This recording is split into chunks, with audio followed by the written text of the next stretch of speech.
waxaa lagu leeyahay xaaladda Neymar meel xun bay maraysaa. Neymar iyo Paris Germany ilaa hadda dagaalkoodu waa socdaa.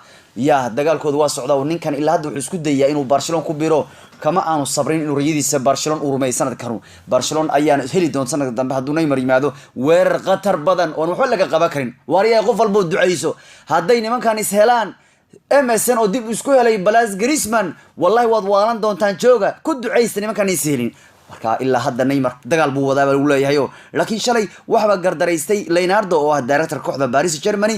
Leonardo ayaa salaamay lagu leeyahay dhammaan ciyaartooyga kooxda Paris Germany ee joogay Shiinaha, laakiin hal niman uu salaamin baa leeyahay waa Neymar. taas ayaa keentay in dagaalku uu si korodho oo yacni meeshu xaaladda ay taalay meel ka sareysa ay gaarto. Leonardo ayaa Shiinaha u yimaaday sidoo ma taqaana Neymar ugu qanciyo kooxda inuu joogo, laakiin waxa la dareemayaa Leonardo iyo Neymar wali inuu dagaal ka dhaxeeyo. Leonardo waxa la arkay ciyaartooyga Paris Germany oo dhanba xabadka buu saaray wuu salaamay, laakiin hal nin baanu salaamin oo aan xabadka saarin waa Neymar. taas waxay ka dhigan tahay lagu leeyahay xaaladdu Neymar ee Paris Germany waa mid aad u kacsan.